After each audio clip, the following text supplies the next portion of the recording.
UK. We are honored to have Ms. Susan Daniels. She is the International Director for the Faculty of Performance, Visual Arts and Communications from the University of Leeds, to share with us a case study of how they work with a cultural organization to regenerate and give a lot of vibrancy to a city. So let us welcome Susan.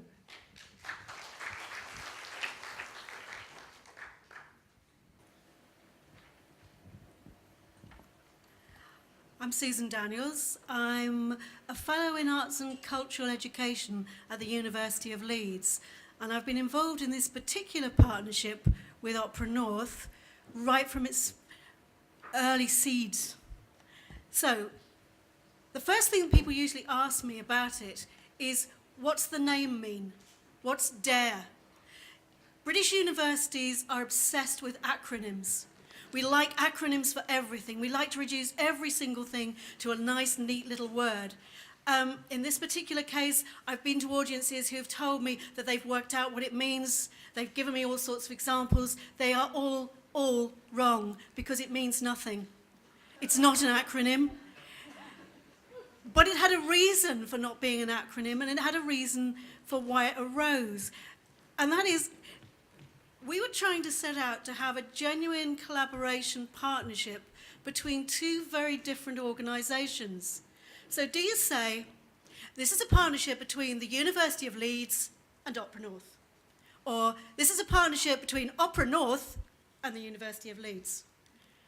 Which one comes first actually becomes quite important in people's cultures, quite important in how they report, quite important in how it gets considered. And actually, on a more prosaic level, it can be quite important when you apply for funding.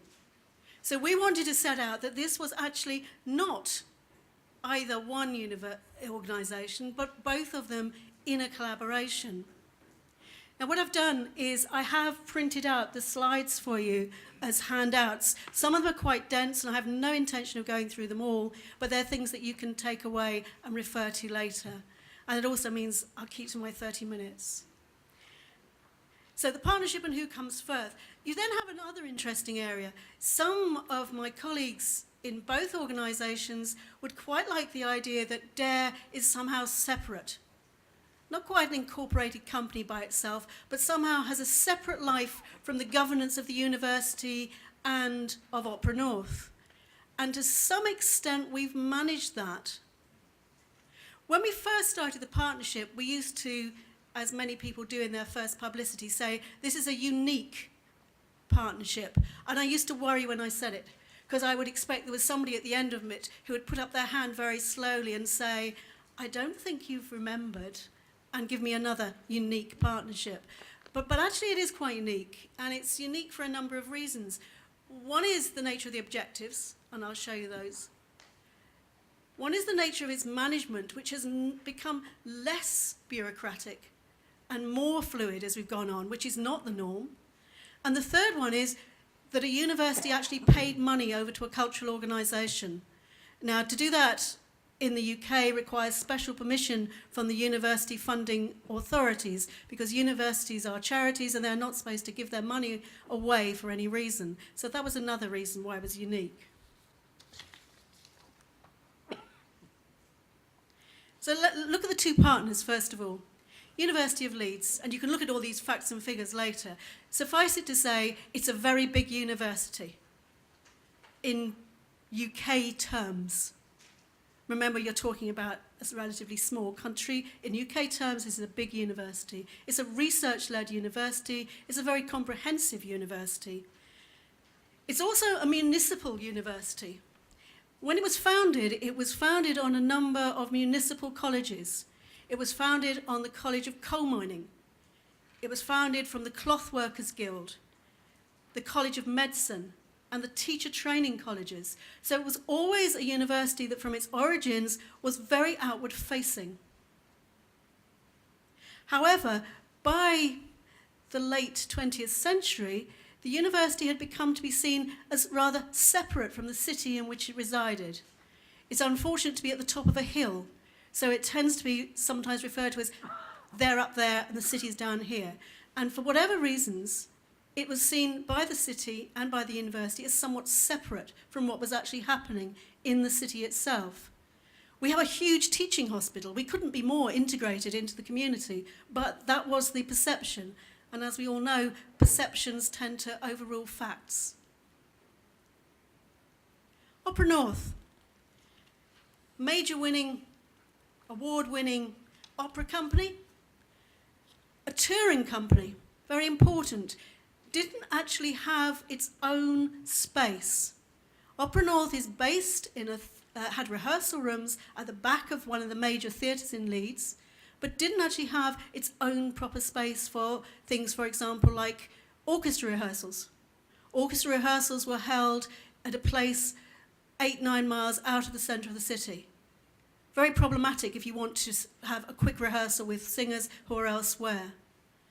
Very small resident staff, 160 permanently, most of those not artists. So artists coming and going, which makes that sort of lack of your own space problematic.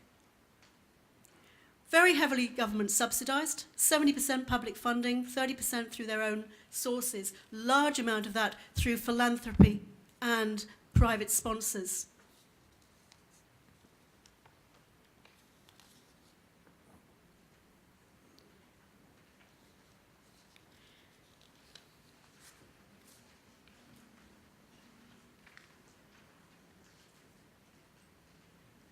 So in 2006, suddenly, the university enters a formal contract with Opera North, a formal decision, signed, sealed and delivered, that it will work together for the next 4 years. What was that all about? And if you look at the objectives that you've got there, they are massive. The audacity of the objectives is quite breathtaking. We will be a leader in the creative and intellectual life of the city, with an impact felt regionally, nationally and internationally. We will produce programmes, events and publications that are beyond the reach of either partner. It was an immensely ambitious programme. So what was the context? What are the drivers that led that particular thing to come into being? First one was a context which was about a growing national interest in the cultural industries.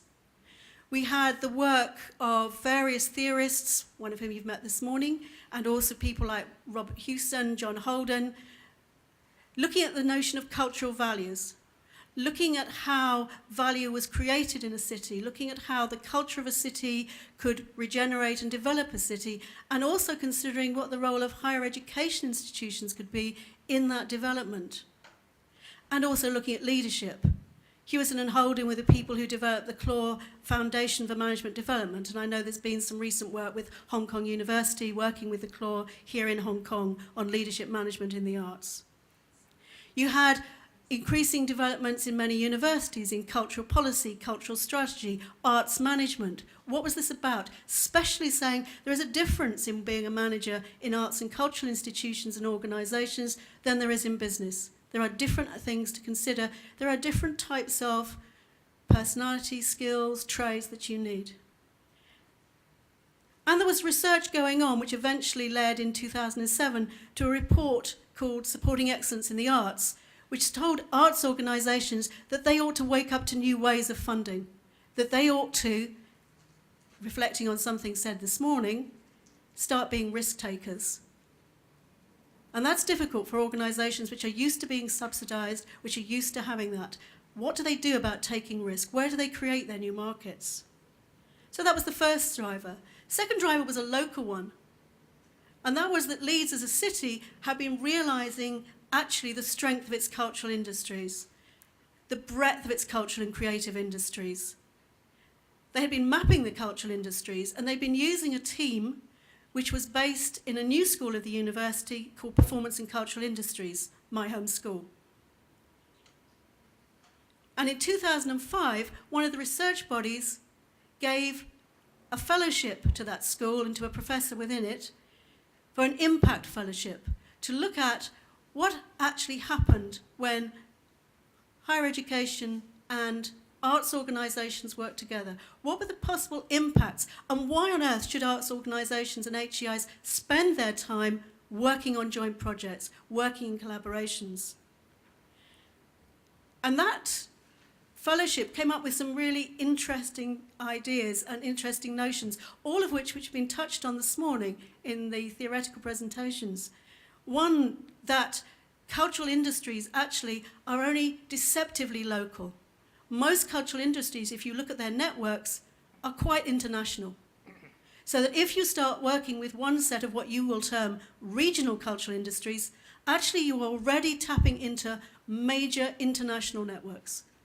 And that's very key to the way in which the cultural industries can regenerate, can develop, and can grow to the extent that was being demonstrated in the figures this morning.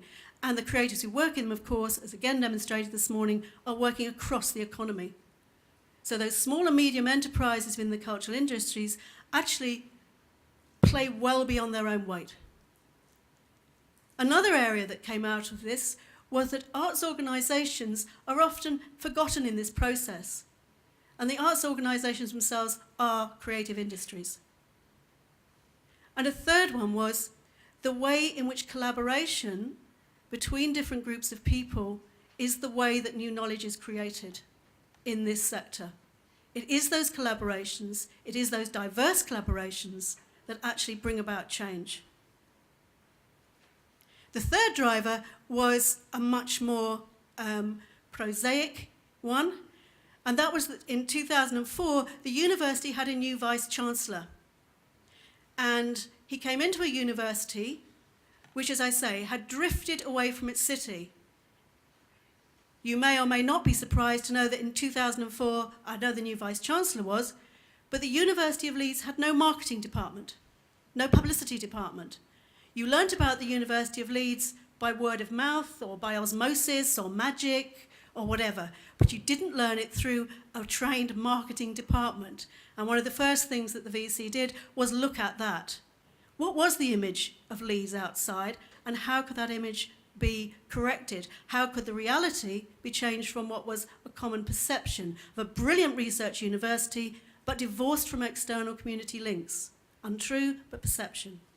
So he was looking for something to deal with this. Opera North were also looking for something. They had their ambition to be recognised as the out-of-London opera company in the UK and internationally. And for that, they needed something. And that's the fourth driver, plant. In 2001, the University of Leeds had merged with a college called Bretton Hall, which was a performing and visual arts college, almost a conservatoire in many of its forms, and that had now become part of the university. That radically transformed the whole performance and creative arts scene within the University of Leeds. And there was a commitment to the university to develop and highlight that side of its new portfolio. Opera North wanted a space. They wanted their own labelled space. And to get their own labelled space, they needed money. And they discovered the space. And so they came to the university and said, we'd like to collaborate with you, we'd like to become partners, and we'd like a lot of money. And the university, with the new VC and with a group of us, said, okay, but we have a vision of how we'd like to work in the future, and we'd like to be working in collaboration in all sorts of ways with an arts organisation, but to do that, we want a commitment. We want actually to say, we will agree to work together for at least 4 years in a number of areas, and we will somehow do this. And then we got permission from HEFCE, and we passed over the money, and we decided that our mission was to change the world, just like the objectives say, and we tried to look at how we'd actually do that.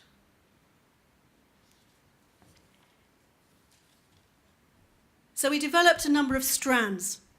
And this was our original plan. We would have, every year, the university would collaborate with an Opera North production. And that meant all sorts of things. Students could watch rehearsals, students could take part, Business students could go and examine the marketing, the finance, work as interns. The university would get its name on the Opera Centre, visible recognition in the middle of the city, a cultural link. That Opera Centre would deal with large amounts of work with young people. We would have an operating theatre. We were actually going to think of calling the whole collaboration operating theatre, but then we discovered someone else had just got the name and got IP on it 2 weeks earlier. So that was the end of that. Conferences, joint conferences. And we've been having those joint conferences ever since, and they've been really interesting because the idea of the conferences was a vision of a conference which was not like the traditional academic conference. We wanted a conference which was equally engaging academics, professionals, and artist practitioners. And one of the beauties of opera as an art form is it encompasses everything. There is acting, there is singing, there is design, there is technology, there is music. There is so many things within that art form. There is cultural studies. So we were able to call on a huge variety of people to engage with that. A literary series, people from the university actually doing pre-show talks, after-show talks. Research. And the first research was really key because the first research was one of the most successful forms of research council funded PhDs that we have. And that's called, it's run by our Arts and Humanities Research Council, and it's called the Collaborative Doctorate. And what happens is that a university and an arts organisation or a small business within the arts field, it doesn't have to be a museum or an arts company, it can be a small business. And there's many people I know from businesses here this afternoon who I would say, yeah, if this scheme was working here, you'd qualify. But you make a joint application for the Research Council to fund a full-time PhD looking at a problem or an issue identified as a need of that company. So you are actually saying to the company, you're the client in this, but we will work jointly to supervise the student. You will provide the expertise from your industry. We'll provide academic expertise. And the person will work across 3 years. Many of these PhDs are creative, practice-based research. The first one finishes this year. We've now had 3. The first one, the creative output, and if you remember Geoffrey Crossett talking this morning about outputs which counted the same as your journal article, this is a full-blown original opera. That is the creative output. There is a critical analysis as well, but the main part of that PhD is that output. So research going on. Work-based learning, we worked out a whole series of short, long, from 2 weeks to a year, internships and roles that students from across the whole university could apply to do at Opera North. Education work, we built that into our system. We said, okay, in this particular school, for 4 years, we promise to work with you on any of your outreach programs and provide you with this number of students and this number of tutors every week to work on a program led by you, Opera North, client-led programs. And then documentation, which we've started. What I need to say is that all of those things I've just mentioned existed already. There were already ad hoc developments in all of those fields. This doesn't start by saying, let's make a list of the things we can do. There's no way that this sort of partnership works like that. There were many of us who'd had the vision for a long time, and we were just looking for the opportunity and or our organisation seeing the necessity of allowing us the freedom to get on and do it, to get on and explore, to do all those things that have been talked about this morning, to get the space to be creative.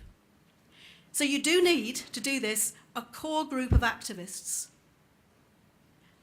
And one of the other things which came out of our Impact Fellowship was telling us that the sort of people from universities who were successful in these relationships were a very particular sort of person. They were, in their character, very flexible. Virtually all of them, and this is looking nationally at various other schemes, had experience of interdisciplinary work And the more interdisciplinary, the better it generally was. So those of us who might have worked, as some of us had done, working with our computer services on artificial intelligence and using dancers, we fitted the bill very well. You had to be somebody who thought risk-taking was worthwhile, and you had to be somebody who was confident enough, and that's really difficult within the British education system, and I'm sure here too, really confident that a failure would not be seen as damaging to your career. And so you do need that small core of activists who want to do something, who want something different and are prepared to put themselves a little bit out of the box, a little bit on the line, some more than others, of course, but you don't need everybody to the same depth. But you just need those people who want to do that. And the same also within your organisation. So in Opera North, we already knew there were a small group of people, as various as marketing manager, wardrobe mistress, and project director, who also thought there must be more to life than what they were doing, and doing things differently.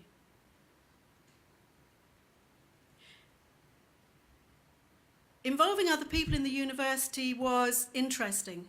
Providing support to behaviour changes to get people associated with something was different. One example, the European Union introduced legislation on the employer's duty to protect their employees from excessive noise.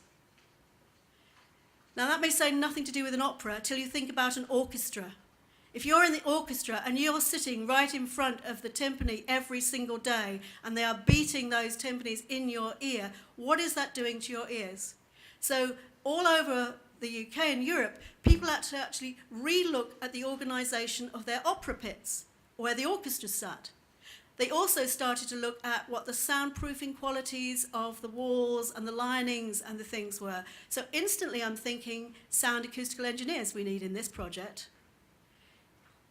And that's where a cultural difference came in, and that's why I'm using this as an example. The person who was my equivalent at Opera North said, well, just phone your engineering department and tell them we want one of their professors down here. And I had to say, well, actually in the university it doesn't work like that. I can send a nice email saying this amazing possibility for some very interesting research has arisen, and perhaps someone who's interested, I would come and tell them all about it. What I can't do is phone up the School of Engineering and go, oi, we want one of you down here. It doesn't work like that. And that was a cultural difference. In the opera company, when the managing director says jump, you only ask where and how high. Academics so don't do that. They first want to argue about the type of jumping, the historical development of the jumping, if that jumping is actually accessible for the research exercise or not, an assessment, will that come out of their teaching time, etc., etc. But that sort of thing happened all the time. We had to work out a meta language for working together, and that has not been easy. But we have had similar projects to that, very wide-reaching ones. And I'll mention a few of these because they do go down to this notion not just of cross-sector, but of talent creation. The first one I mentioned here, OpenCov, has its own website, you can look at it. This was a European cultural cooperation project which involved departments at the University of Leeds, Opera North, the Bregenz Opera Festival in Austria,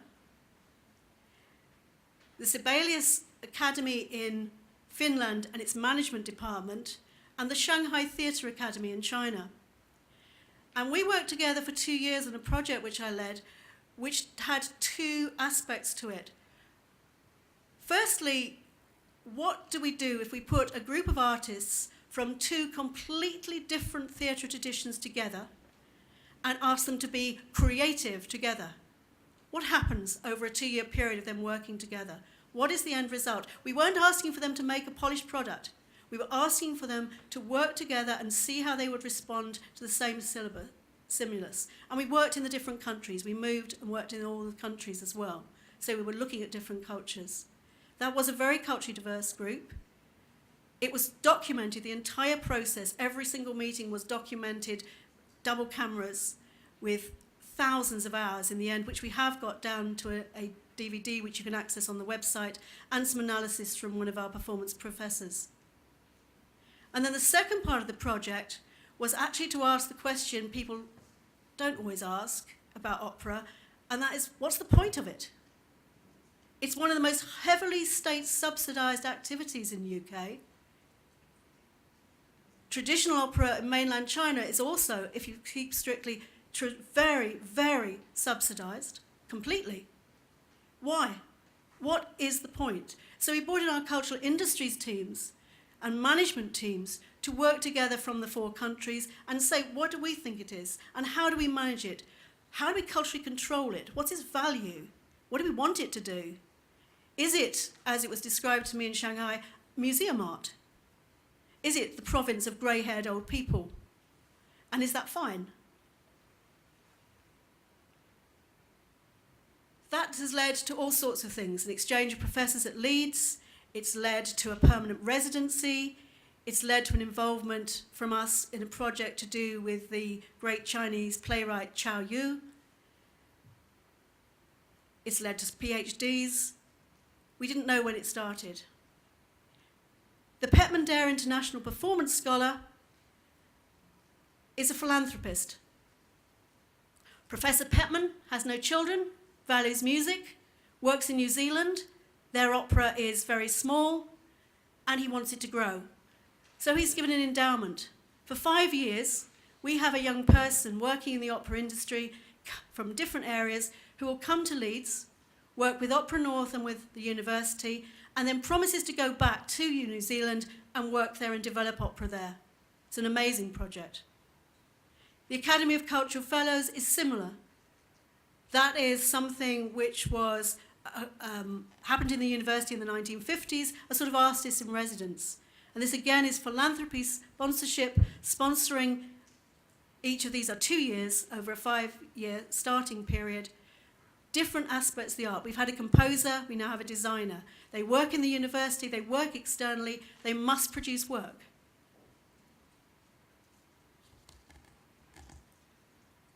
All of these other things you would see on our website. I just mentioned the one at the bottom, Opera North Research Strategy. Opera North had always done research and development, but now through this it started to develop its own strategy. What are its priorities? What does it want to find out about? And started to become a driver in that itself. Internal impact, a lot. Relationship building between the 2 institutions. But also a lot of issues raised, a lot. To what extent can 2 organisations so different in their cultures and their language work together? Do you need a broker? Do you need the handy consultant you pay at twice the salary rate of everybody else in the room to actually come in and broker that for you? Or can you work as organisations? Can you value external work? How do you value external work? Academics have very high demands on their time. How do you get them to do something where you can't promise a return? We don't have set objectives. Those objectives you saw are so wide. We don't have set outputs. It's a risk. The OpenCov project, which turned out to be so successful, was a European project. They only fund half of it. The university had to find the other half in cash, with no actual knowledge that they would get anything back for their investment. Who is prepared to do that? How do you persuade them to it? And the quick win culture. Everybody wants something to quick win. External impact. Enhanced fields of knowledge about us, definitely. Enhanced opportunities. We've grown that grand band of core activists who will step outside the box within the arts, who have the vision, who will take the risk. We've learned about persuasion contexts. We've learned about how to persuade people to change their behaviours, get involved in new projects without using coercion or punishment or fear. So finally, we're looking at actually saying, how do we know what this is doing? Because whether we like it or not, we do have to say to people to justify it. We do still want to have more funding, we do still want to take more risks, and we need backing. Documentation, very important, and we have a website with 6 monthly reports. Sometimes the reports that get written about us are not helpful. We have one report which is circulating, which I know at least one person here had read, and they said to me this morning, But what was the point of that report? It doesn't say anything. We agree. It was done by a marketing company. It says nothing. And that's a danger.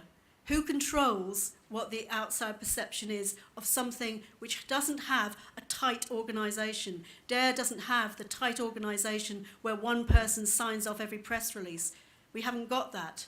We could have that, but then we'd lose a lot of our freedom. We have to balance whether we want that or not, or whether the university and Opera North think they don't want to take the risk of something coming out they don't approve of that would affect their funders. We are now, however, created a massive database of the projects, and that's going to be publicly available so that arts organisations and researchers can access it. That should be available in October. And we are writing up the analysis of how it's happened. And we're looking at our next stage. And our next stage links also to creative industries, because our next stage is about skills development. Young entrepreneurs. How do we grow the skills of the next generation who are going to actually work in the industry? So that's a very quick run through this very complex and multi-layered project. And I'm sure over the tea break or later, if anyone wants to contact me, I could tell you more about it, and perhaps some things that I prefer not to say on film about the pitfalls and fun of making those contacts and establishing something which, despite all the pain, is so worthwhile. Thank you. Thank you, Susan, very much. I understand that Susan will spend more time, will come back to Asia more often, because she really hopes to develop more collaboration opportunities with us here in Hong Kong and in other Asian countries. So do grab her over the coffee break and get her details if you're interested. Any questions for her? Or you prefer to do your little secret talk with her over coffee break? Yeah, I'm sure that the secret talk would be better. You could get more insider information from her. So we will break for 15 minutes. And I would like to remind you that during the break time, we will get ourselves prepared for the sandbox workshop. So please bring along with you all your personal belongings, because they need to set up the tables. And come back in 15 minutes time. So I would say 3:15. See you later.